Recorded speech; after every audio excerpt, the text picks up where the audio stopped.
আসসালামু আলাইকুম রহমতুল্লাহ বরকত। দেখো, ঢাকাতে ওদিনকে দেখলাম টোকাইরাও লুটপাট কইরা মানুষের মাল কিনে নিয়ে যাইতেছে। তারপর দেখলাম একটা আলেম মাদ্রাসার শিক্ষক, ওই লোকও দেখলাম টাইস কিনে নিয়ে যাইতেছে। লোকেরা জিজ্ঞেস করলো, ভাই এগুলি কই নিয়ে যাইতেছ? বলে, আমি একটা মাদ্রাসার আলেম, এর মাদ্রাসায় লাগাম। ভাই, তুমি তো মাদ্রাসায় জব করো, এই হারামের জিনিস তো তোমরা মাদ্রাসায় লাগাইতে কয় নাই কেন ভাই? এই সাধারণ জিনিসের লোকটা তুমি সামলাইতে পারো না? তোমার ভিতরে তো এলেম আছে, তোমার ভিতরে কি আল্লাহ আমল দেয় নাই? তোমার কি আল্লাহ হেদায়ত করলো না?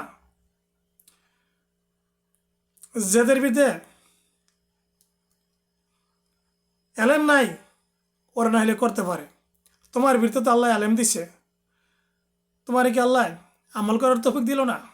আল্লাহ যেন ভাই তোমাদের মতন মানুষ যারা আছে ওদেরকে যেন আল্লাহ হেদায়ত করে। তোমরা মানুষ মানুষকে সঠিক রাস্তা দেখাইবা। এই তোমরা যদি লুবিয়ে যাও, তা মানুষ কিভাবে হেদায়ত হবে বলো?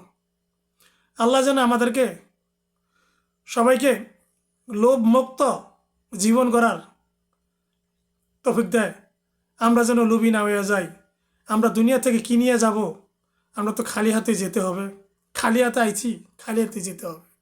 আল্লাহ যেন আমাদেরকে এই দুনিয়াতে সঠিক রাস্তা দেখায়। আমরা যেন হেদায়েত না হইয়া দুনিয়া থেকে বিদায় না নেই।